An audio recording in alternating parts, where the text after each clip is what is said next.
नुआपड़ा जिला सदर महकुमा स्थित पुलिस पड़िया जिला क्रीड़ा विभाग द्वारा मुख्यमंत्री ट्रॉफी और आंत क्लब अंडर 15 फुटबॉल टूर्नामेंट चली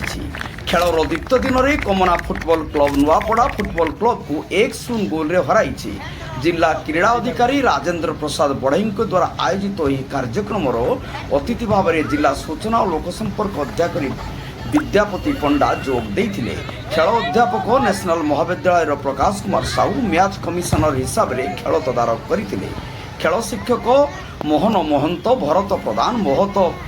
महताब आड़ जुआड़ी खेलाड़ी देवेंद्र प्रधान प्रमुख मैच को परिचालन में सहयोग करते सूचनाजोग्य जे प्रतिभा अनेक लक्ष्य एक बैनर रे यह फुटबॉल मैच एप्रिल 7 तारिख रु 15 जाए पुलिस पड़िया अनुष्ठित हो जिलू भल खेलाड़ी चयन हे से संबलपुर जोनाल लेवल रे खेली उन्नति राज्य स्तर में खेलिबार सुजोग पाइबे।